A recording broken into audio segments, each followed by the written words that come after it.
Assalamualaikum warahmatullahi wabarakatuh. Waalaikumsalam warahmatullahi wabarakatuh. Bapak-bapak, ibu-ibu, saudara-saudara kaum muslimin rahimakumullah. Innalillahi wa inna ilaihi raji'un. Kita lihat sajalah para petinggi kita sekarang bagaimana menyikapi hukum. Sebab saya dengar ada bargaining, orang takut teriak maling sapi karena DE maling wedus. Tidak berani teriak ada maling sapi karena dia maling kambing. Yang lain maling ayam, dikumpulin ternyata maling semua.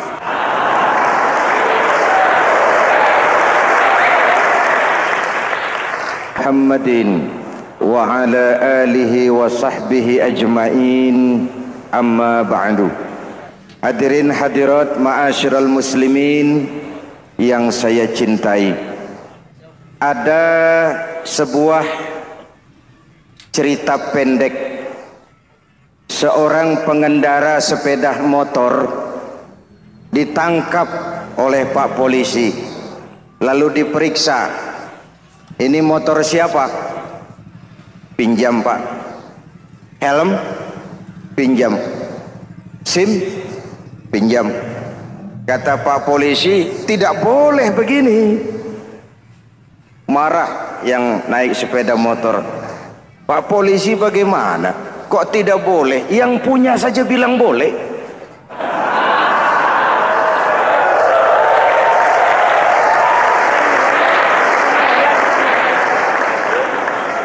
Cerita ini memberikan gambaran bagaimana masyarakat kita sekarang cenderung memboleh-bolehkan diri sendiri, melahirkan permissive society.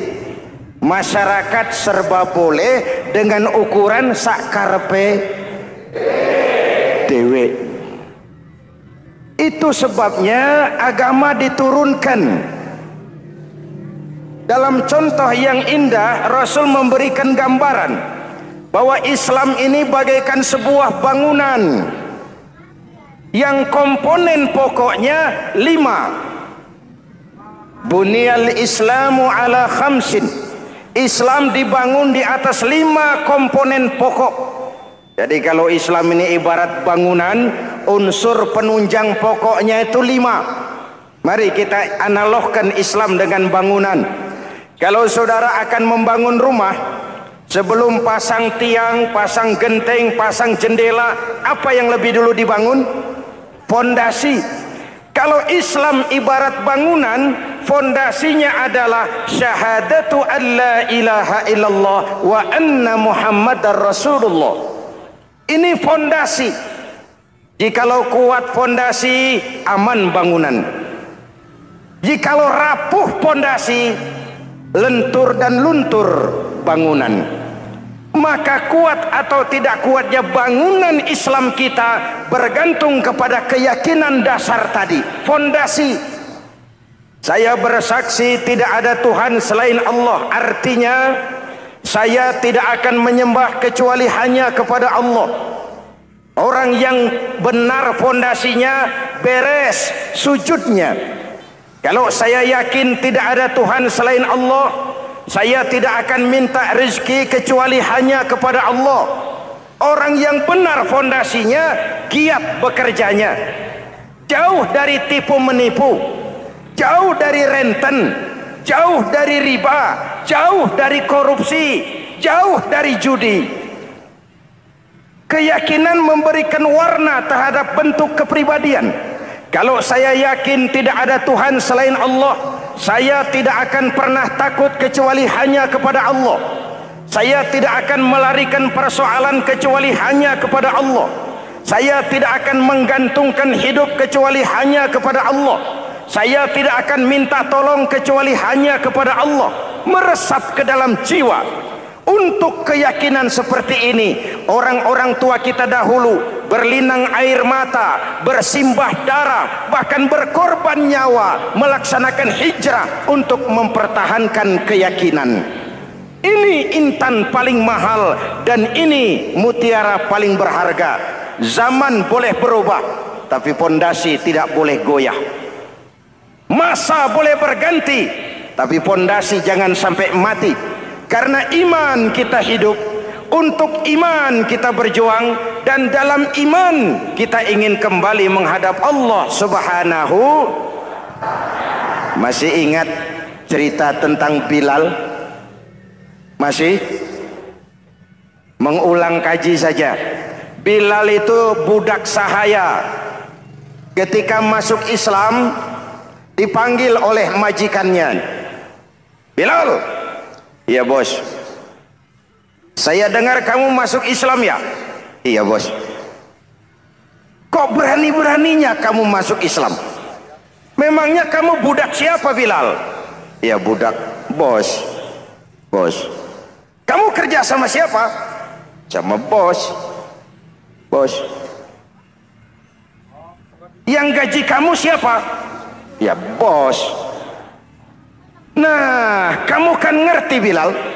Kamu budak saya, kamu kerja dengan saya, yang gaji kamu saya, yang beri makan saya. Kenapa? Kok beraninya masuk Islam padahal kamu belum saya kasih izin?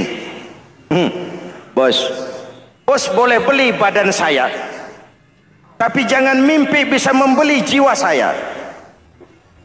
Tuhan boleh kuasai badan saya, tapi jangan mimpi bisa menguasai keyakinan saya. Saya memang benar Tuhan yang gaji, tapi kan saya digaji, saya kerja. Kerja itu kewajiban saya, gaji itu hak saya. Soal keyakinan, jangan ikut campur bos. Kurang ajar kamu Bilal. Biarin. Bilal, begini saja. Kalau kau mau meninggalkan keyakinanmu, meninggalkan Allah Tuhanmu, kau akan kami merdekakan. Tapi kalau kau tetap dalam keyakinanmu, kamu akan saya siksa sampai mati. Bagaimana? Jangan mimpi bos. Lebih baik mati berkalang tanah daripada hidup bercermin bangkai. Biar saya gugur membela keyakinan daripada hidup jadi penjilat menjual akidah. Itu prinsip.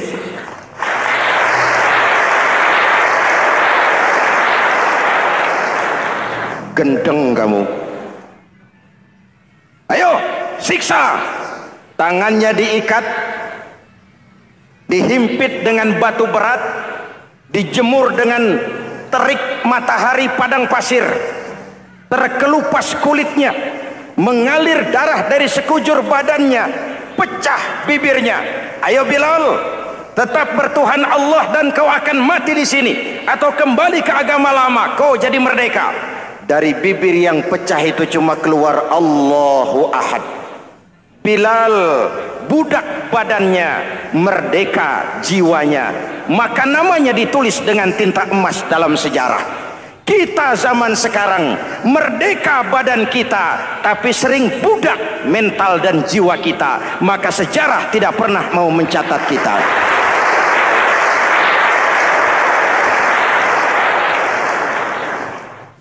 Ma'asyiral muslimin yang saya cintai, fondasi sudah. Lalu apa lagi? Mulai memancangkan tiang. Tiangnya 5. Ada tiang namanya zuhur, asar, maghrib, subuh, isya. Tetapi agar bangunan menjadi kuat, ada tiang-tiang tambahan. Namanya rawatib dan nawafil. Rawatib itu ba'diyah atau qobliyah, nawafil itu di luar itu. Agar bangunan menjadi kuat, dibentuk pribadi lewat sholat. Apa filsafatnya? Pertama, sholat itu simbol penyerahan total kepada Allah. Kita ini sudah kontrak. Innallaha astara minal mu'minina anfusahum wa amwalahum bi anna lahumul jannah. Allah telah membeli dari orang-orang mukmin diri mereka, harta mereka, bagi mereka adalah surga. Penjual kita orang beriman, pembeli Allah, dagangannya amwal dan anfus, harganya adalah surga. Jelas?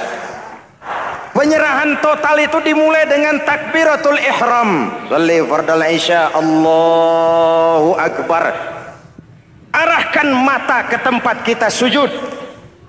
Jangan lupa kalau sudah di atas, lupa dengan yang di bawah. Sudah jadi genteng, petatang peteteng di atas. Lalu bilang, merasa capek sendiri, kata genteng kepada tiang. Tiang, kamu sih enak, kata genteng. Saya setengah mati di atas. Kehujanan, kepanasan, kadang-kadang anak-anak nakal saya disambitin. Kata tiang, saudara genteng, ngomong jangan sembarangan ya. Kamu kira kamu bisa nongkrong dan nangkring di atas, itu gara-gara siapa genteng? Kan saya yang sokong dari bawah.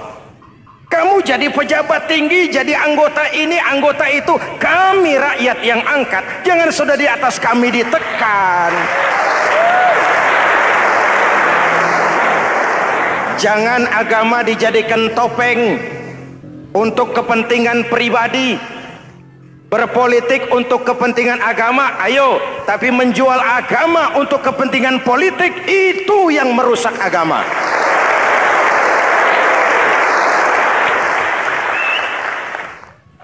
Ini kan kita lagi prihatin sedang meluncur kasus Bulog Gate 2. Innalillahi wa inna ilaihi raji'un. Kita lihat sajalah para petinggi kita sekarang bagaimana menyikapi hukum. Sebab saya dengar ada bargaining. Orang takut teriak maling sapi karena DE maling wedus. Tidak berani teriak ada maling sapi karena dia maling kambing. Yang lain maling ayam, dikumpulin ternyata maling semua.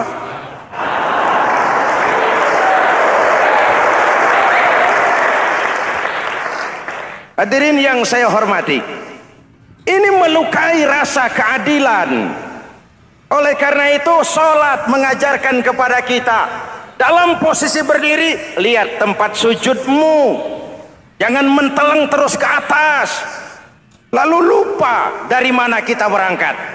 Itulah maknanya tawadhu, rendah hati, tidak melonjak angku dan sombong. Ada sebuah hadis Rasulullah bersabda, "Idza aradallahu biqaumin khairan."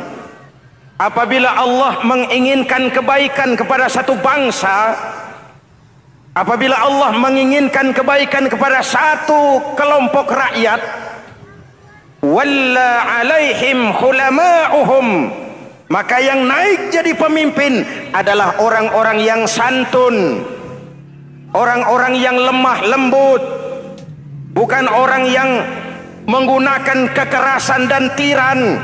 Sedikit-sedikit main pecat, itu terlambat lahir. Mestinya lahir di zaman Hitler, mestinya lahir di zaman Benito Mussolini, atau kalau mau lebih klasik lagi di zaman Fir'aun. Kalau Allah menginginkan kebaikan kepada satu masyarakat, satu bangsa, satu negara, naiklah orang-orang yang santun, yang ngayomi, yang menjadi solusi dan jalan keluar untuk kepentingan rakyatnya, mampu memberikan keteladanan. Saya tertarik dengan pidato Presiden Cina pada saat dilantik. Cina, Presiden Cina pasti tidak tahu Pancasila, pasti tidak kenal Islam, tapi pidato pelantikannya, berikan saya 100 peti mati, yang 99 akan saya pakai buat koruptor, yang satu akan saya pakai sendiri kalau kamu lihat saya tidak benar. Luar biasa. Yang diperlukan sekarang ini keteladanan, khulama'uhum, sikap ngayomi, mencari jalan keluar, bukan memamerkan kekuasaan, memamerkan kekuatan, arogansi, menghormati perbedaan. Itu ciri demokrasi.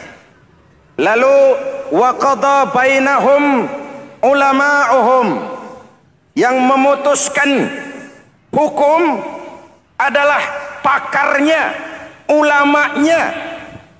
mengambil keputusan secara profesional sehingga rakyat beroleh apa yang namanya kepastian hukum, merasa hidup terlindungi, aman dan nyaman. Lalu yang ketiga, wa ja'alal mala fi askhiyaihim, peredaran harta, pergerakan ekonomi berada di tangan orang-orang yang pemurah, yang tidak mau kaya sendiri, tidak mau senyum di atas penderitaan orang lain, menari di atas bangkai saudaranya. Hadirin yang saya hormati, ini cirinya. Tapi sebaliknya kata Nabi, wa idza aradallahu biqaumin syarran, apabila Allah menghendaki kejelekan, keburukan bagi satu bangsa, walla alaihim sufahauhum, yang naik jadi pemimpin orang-orang durjana, orang-orang kurang ajar, tapi dipoles dengan topeng yang bagus. Ini musim topeng. Musim apa? Topeng. Topeng itu apa perlunya? Menyembunyikan wajah asli. Sekarang ini Dracula berwajah Arjuna. Ini musim topeng. Kita rakyat harus hati-hati dan punya filter, mampu memilah dan memilih.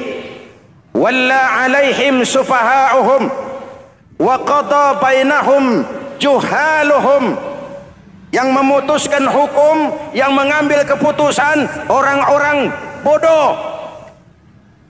Wa ja'alal mala fi bukhalaihim, peredaran harta, peredaran ekonomi jatuh di tangan orang-orang yang bakhil, yang tidak punya konsep menciptakan kemakmuran yang merata bagi seluruh rakyat Indonesia.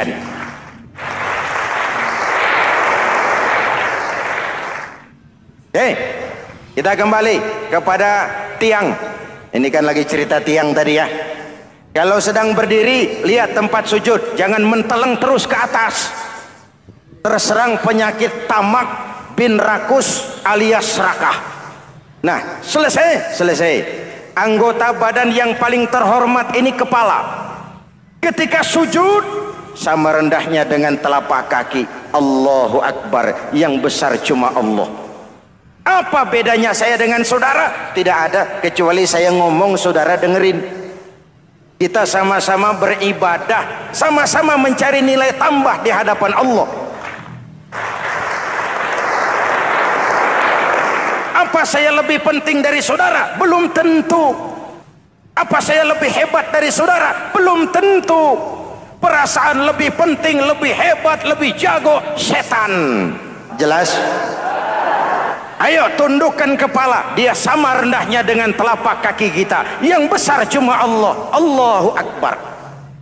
Lalu diakhiri dengan menebarkan salam. Assalamualaikum warahmatullah. Assalamualaikum warahmatullah. Menebarkan salam, mewujudkan rasa aman, damai, bukan menimbulkan keresahan. Hadirin yang saya hormati, ini karakteristik kita. Selesai sholat, kembali ke masyarakat, ajaran salam diterjemahkan. Apa? Rasulullah sallallahu alaihi wasallam bersabda, "Ufsus salam, wasilul arham, wa at'imut ta'am, wa sallu bil laili wan nasu niyam, tadkhulul jannata bisalam." Pertama, ufsus salam, tebarkan salam. Tebarkan salam itu bukan cuma kalau ketemu orang assalamualaikum, assalamualaikum. Iya, itu zahirnya. Tetapi hidup di tengah masyarakat memberikan rasa aman, rasa damai, menjadi pengayom bagi lingkungan, menjadi rahmah bagi semesta. Dalam Islam jangankan manusia, binatang saja dilindungi kok. Betul? Betul?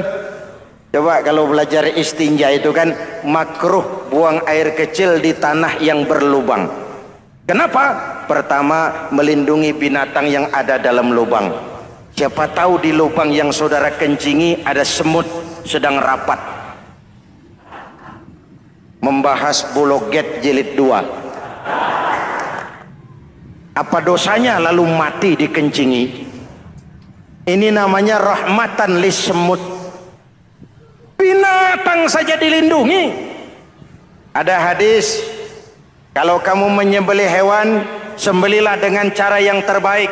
Jangan menyembelih ayam dengan pisau tumpul. Ini ajaran apa? Ajaran tentang peri kebinatangan.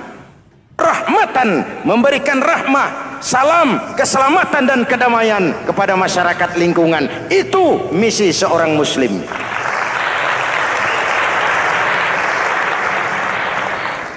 Hadirin hadirat ma'asyiral muslimin yang saya cintai, saya kembali kepada pesan Nabi tadi itu. Pertama, ufsus salam, sebarkan salam.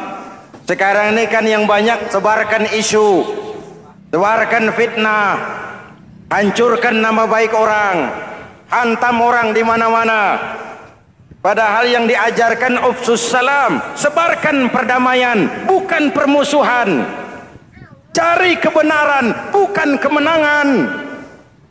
Lalu yang kedua, wasilul arham, sambungkan silaturahmi, tegakkan semangat kekeluargaan dan persaudaraan. Karena kita sudah diikat dengan tali akidah. Mari kita saling bertanya setelah lewat hari-hari yang dimana kita seperti saling berhadapan, seperti tercabut dari akar budaya kita sebagai bangsa. Semangat gotong royong, semangat kekeluargaan makin lentur dan luntur, dan perlu kita angkat kembali ke permukaan. Silul arham, sambungkan semangat silaturahmi. Wa at'imut ta'am, berikan makan orang-orang yang kelaparan. Mempunyai kepekaan dan kepedulian. Jangan menari di atas penderitaan orang, jangan tersenyum di atas isak tangis tetangga. At'imut ta'am, mempunyai kepedulian yang tinggi. Wasallu bil laili wan nasu niyam, bangunlah di keheningan malam ketika orang sedang tidur. Istilah saya, kalau mau telepon Allah, jangan lupa nomor teleponnya itu 44342. Jumlahnya 17. Zuhur, asar, maghrib, isya, subuh 44342. Jangan ragu-ragu. Kalau angka cukup, telepon sambung. Kalau angka kurang, hati-hati salah sambung. Pak, mau sambung yang lebih cepat bagaimana? Bisa. Selain nomor itu, coba pakai sambungan langsung jarak jauh, namanya SLJJ. Kapan? Tengah malam. Kenapa tengah malam? Lebih murah. Lebih murah.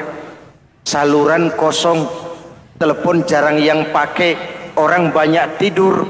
Wa minal laili fatahajjad bihi nafilatan lak asa ayyab'atsaka rabbuka maqaman mahmuda. Nun di keheningan malam, bangun. Seperti bapak-bapak, ibu-ibu sering bangun tengah malam ya Bu? Ya. Ngapain? Kalau bangun tengah malamnya sih saya percaya, cuma urusannya apa? Kira bangun tengah malam mau tahajud, malaikat sudah mau nulis, cuma buang air kecil, tidur lagi. Hampir salah tulis saya.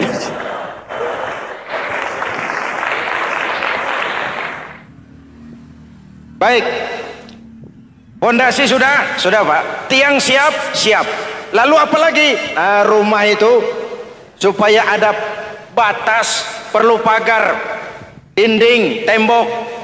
Yang jadi batas, dinding, tembok, puasa.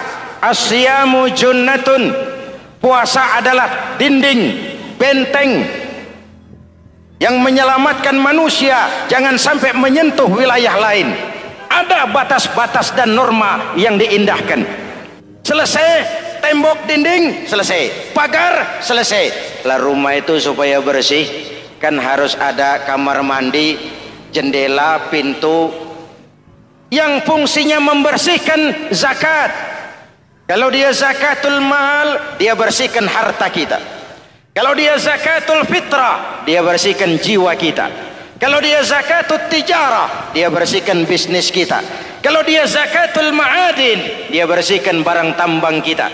Karena itu dalam kitab-kitab fikih dikatakan zakat itu adalah harta yang tu'khazu min aghniyaihim wa turaddu ila fuqaraihim. Diambil dari yang kaya, diserahkan kepada yang miskin.